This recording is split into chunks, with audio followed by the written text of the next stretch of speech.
नमस्कार। साप्ताहिक कार्यक्रम प्रादेशिक समाचार दर्शन के साथ मैं हूं राशिद अहमद खान। कार्यक्रम के आज के अंक में हम लेकर आए हैं विभिन्न जिलों की समसामयिक गतिविधियों पर विशेष रिपोर्ट। तो शुरू करते हैं आज का अंक।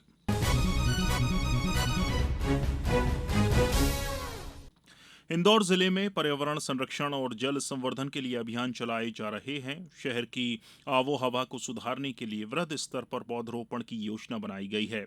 पौधरोपण अभियान पर विस्तार से जानकारी दे रहे हैं हमारे इंदौर संवाददाता मनींद्र दुबे।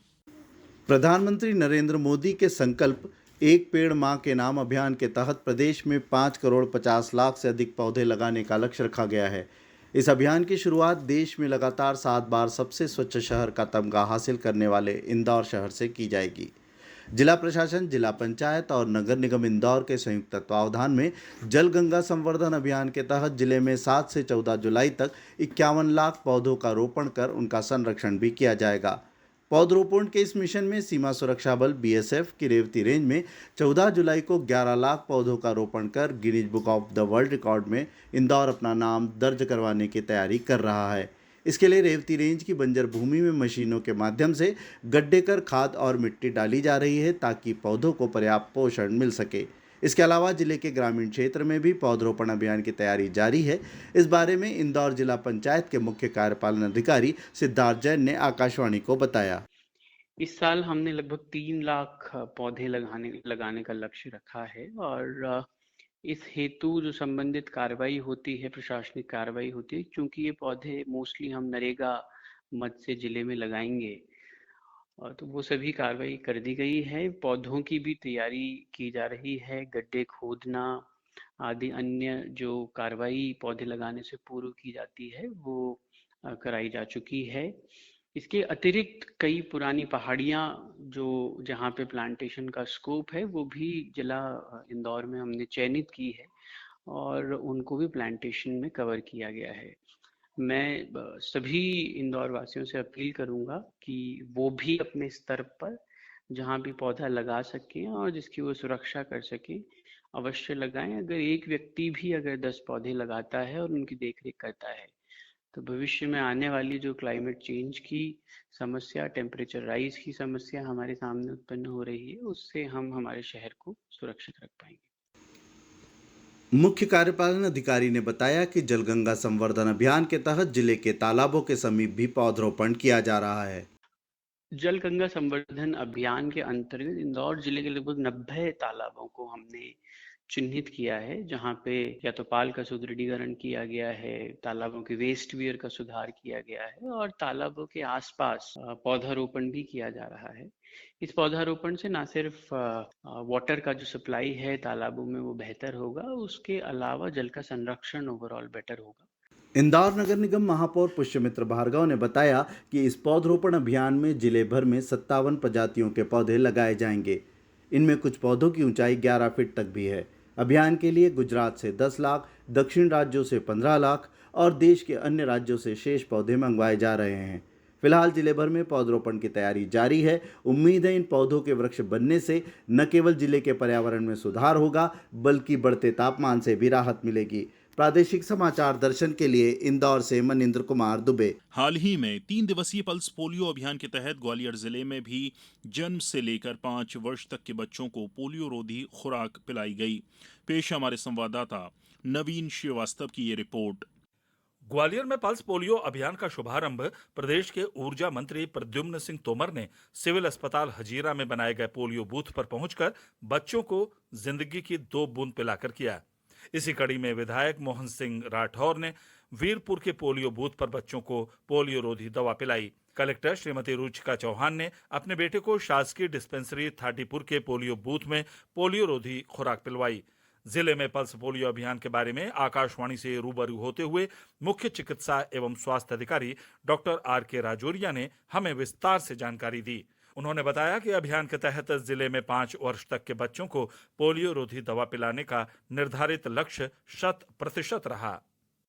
पहले दिन हमारे यहाँ बूथ पर दवाई पिलाई गई और दूसरे तीसरे दिन घर घर जाकर बच्चों को दवा पिलाई गई।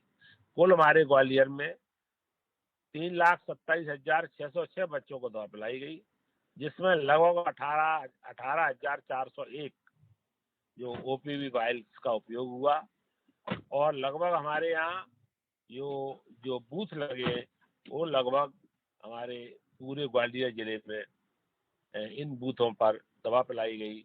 वो बूथ लगभग 3154 थे। इस तरीके से हमारे पूरे ग्वालियर में 100% जो बच्चों को जो 5 साल से छोटे बच्चे थे उनको दवा पिला दी गई। हमारे यहाँ 100% बच्चों को दवा पिला दी गई है और जो बच्चे हमारे घर पर नहीं मिले हैं उन बच्चों को हमने एक्स लगा के चिन्हित कर दिया है, तो उसकी दवाई भी हमने फिर 25, 26 और 27 3 दिन में उनको भी पूरा कर लिया है। इस तरीके से हमारे पूरे जिले में कोई बच्चा दवा पीने से शेष नहीं बचा है। प्रादेशिक समाचार दर्शन के लिए ग्वालियर से नवीन श्रीवास्तव। गुना जिले में राष्ट्रीय ग्रामीण स्वास्थ्य मिशन एवं राष्ट्रीय मलेरिया उन्मूलन कार्यक्रम के तहत जून माह को मलेरिया निरोधक माह के रूप में मनाया गया। पेश हमारे संवाददाता रोहित गोस्वामी की ये रिपोर्ट। गुना जिले में राष्ट्रीय ग्रामीण स्वास्थ्य मिशन एवं राष्ट्रीय मलेरिया उन्मूलन कार्यक्रम के तहत जून माह को मलेरिया निरोधक माह के रूप में मनाया जा रहा है। इसके तहत प्रचार रथ के माध्यम से मलेरिया से बचाव के संबंध में लोगों को जागरूक करने का कार्य किया जा रहा है। जिला टीकाकरण अधिकारी डॉक्टर सुदर्शन कुशवाहा ने बताया कि पिछले दिनों मच्छरों से होने वाली बीमारियों से बचाव के संबंध में प्रचार रथ को रवाना किया गया है, जो जिले में सतत भ्रमण कर लोगों में जन जागरूकता का कार्य कर रहा है। उन्होंने बताया कि जागरूकता रथ के माध्यम से जो आवश्यक जानकारियों से लोगों को अवगत कराया जा रहा है, उनमें विशेष रूप से बारिश के मौसम में कई स्थानों पर पानी जमा हो जाता है, जिससे मच्छर पनपने लगते हैं। साथ ही मच्छर जनित बीमारियों जैसे मलेरिया, डेंगू के फैलने की संभावना काफ़ी बढ़ जाती है। मलेरिया और डेंगू फैलाने वाले मच्छर साफ और रुके हुए पानी में या घरों के आसपास गड्ढे, पोखर में पनपते हैं।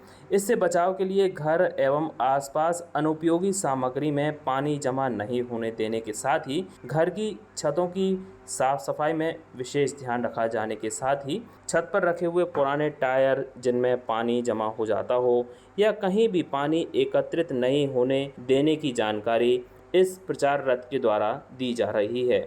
इसके साथ ही मच्छर के लार्वा को नष्ट करने के लिए जला हुआ ऑयल, मिट्टी का तेल या टीमोफॉस डालकर मच्छर के लार्वा को नष्ट किया जा सकता है। सोते समय मच्छरदानी का उपयोग करने, मलेरिया बचाव संबंधी पैम्पलेट इस प्रचार रथ के द्वारा लोगों को वितरित किए जा रहे हैं। जिला टीकाकरण अधिकारी द्वारा मलेरिया और डेंगू के संबंध में बताया कि कोई भी बुखार मलेरिया हो सकता है, इसलिए इसकी तुरंत जांच कराया जाना अत्यंत आवश्यक है। विशेष रूप से गर्भवती महिलाओं एवं छोटे बच्चों को भी मलेरिया एवं डेंगू से बचाने की विशेष आवश्यकता होती है। इस प्रकार जन जागरूकता रथ द्वारा जिले में भ्रमण कर मलेरिया और डेंगू रोग के संबंध में लोगों को आवश्यक जानकारियां दी जा रही हैं। प्रादेशिक समाचार दर्शन के लिए गुना जिले से रोहित गोस्वामी। पश्चिमी मध्य प्रदेश के आदिवासी बाहुल्य धार जिले में 3 दिवसीय पल्स पोलियो अभियान 23 से 25 जून तक आयोजित किया गया। पेश हमारे संवाददाता सुनील सचान की ये रिपोर्ट। पश्चिमी मध्य प्रदेश के आदिवासी बाहुल्य धार जिले में 3 दिवसीय पल्स पोलियो अभियान 23 से 25 जून तक आयोजित किया गया। इस महाअभियान में 0 से 5 वर्ष तक के 3,43,000 बच्चों को 2 बूंद जिंदगी की पल्स पोलियो की दवा पिलाई जाने का लक्ष्य रखा गया था। अभियान को सफल बनाने के लिए बड़ी संख्या में जनप्रतिनिधियों ने भी अपनी महती भूमिका निभाई। स्वस्थ भारत का निर्माण किए जाने का संकल्प साकार करने हेतु 3 दिवसीय अभियान के पहले दिन धार जिले के धामनोद में केंद्रीय महिला एवं बाल विकास राज्य मंत्री श्रीमती सावित्री ठाकुर ने पल्स पोलियो अभियान के तहत अपने हाथों से बच्चों को 2 बूंद पोलियो की खुराक पिलाकर अभियान की शुरुआत की। धार विधायक श्रीमती नीना वर्मा ने धार भोज चिकित्सालय में तो धर्मपुरी विधायक कालू सिंह ठाकुर ने अपने विधानसभा क्षेत्र में, वहीं अन्य जनप्रतिनिधियों द्वारा अपने अपने क्षेत्रों में बच्चों को 2 बूंद जिंदगी की पिलाकर अभियान की शुरुआत की गई। गौरतलब है कि धार जिले में 3 दिवसीय पल्स पोलियो अभियान में 0 से 5 वर्ष तक के 3,43,000 बच्चों को दवा पिलाने का लक्ष्य रखा गया था। इसके लिए कुल 2,591 टीकाकर्मी दल बनाए गए, 426 सुपरवाइजर द्वारा मॉनिटरिंग का कार्य किया गया। साथ ही लगभग 6,000 कर्मचारी एवं सहयोगी व्यक्तियों द्वारा इस अभियान को संचालित किया गया। प्रादेशिक समाचार दर्शन के लिए धार से मैं सुनील सचान। डिंडोरी जिले में इस साल अच्छी बारिश हो रही है, जिससे किसानों के चेहरे खिले हुए हैं। और जानकारी दे रहे हैं हमारे संवाददाता लक्ष्मी नारायण अवादिया। डिंडौरी जिले में इस साल अच्छी बारिश हो रही है। इस वर्ष अभी तक की भीषण गर्मी के बाद मानसून की आमद के साथ ही लोगों ने राहत की सांस ली है। जून माह के दूसरे पखवाड़े से बारिश ने तापमान में बदलाव ला दिया है। जिले में जून माह में अब तक 127 मिलीमीटर से अधिक बारिश हो चुकी है। शनिवार को दिन भर हुई बारिश ने किसानों के चेहरे पर खुशी ला दी है। जिले में धान की खेती बहुतायत में होती है। किसानों ने बारिश पूर्व जहां खेतों में मेड़ बनाने का काम पूरा कर लिया था, वहीं बारिश के साथ ही धान की बुआई का काम शुरू हो गया है। किसान अब अपना पूरा समय खेतों में दे रहे हैं। हालांकि अभी थोड़ी बारिश के बाद ही खेतों में पानी भर गया है और पखवाड़े भर के भीतर ही धान की रोपाई का काम शुरू हो जाएगा। उप संचालक कृषि अभिलाषा चौरसिया ने बताया कि इस बार 1,29,000 हेक्टेयर भूमि पर धान की बुआई का लक्ष्य है। वहीं 49,000 हेक्टेयर भूमि पर कोदो कुटकी की बुआई की जाएगी। जिले में बीज उत्पादक संघ सहकारी समितियों में बीज उपलब्ध हैं। धान के अलावा कोदो कुटकी, रागी, मक्का, रामतिल का उत्पादन भी जिले में किया जाता है। प्रादेशिक समाचार दर्शन के लिए डिंडौरी से लक्ष्मी नारायण अवधिया।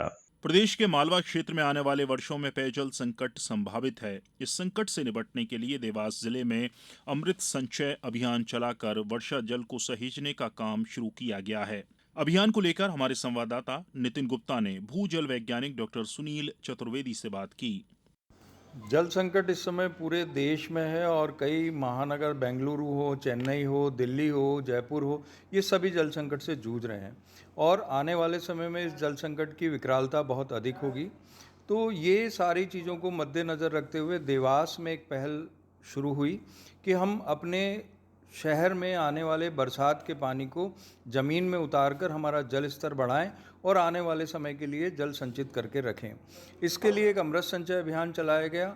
जिला प्रशासन के नेतृत्व में, कलेक्टर महोदय के नेतृत्व में अभियान जारी है और इस अभियान के तहत हर एक छत पर, हर एक खुली जगह से आने वाली जो बरसात की बूंदें हैं उनको या तो सीधे छत से आने वाले पानी को एक फ़िल्टर से ले जाते हुए सीधे ट्यूबवेल में उतारा गया है।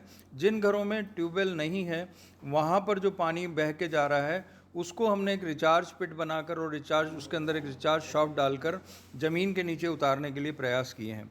ये प्रयास सामूहिक रूप से किए जा रहे हैं।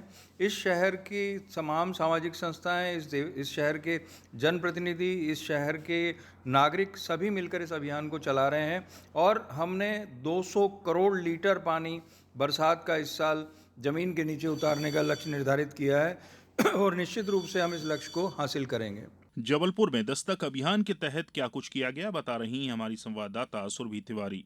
बाल्यकाल में छोटे बच्चों में होने वाली बीमारियों को चिन्हित कर उनका समय रहते इलाज कर उन्हें निरोगी रखने जिला एवं स्वास्थ्य विभाग द्वारा इन दिनों मुहिम चलाई जा रही है, जिसमें आशा, आंगनबाड़ी और एएनएम कार्यकर्ता घर घर जाकर दस्तक दे रही हैं और बच्चों को विटामिन ए की खुराक के साथ ही गंभीर रूप से कुपोषित बच्चों को अस्पताल में भर्ती कर उनके स्वास्थ्य की देखभाल कर रही हैं। जिला स्वास्थ्य अधिकारी से मिली जानकारी के अनुसार जिले भर में 311 टीमें गठित की गई हैं जो प्रतिदिन घर घर जाकर दस्तक दे रही हैं।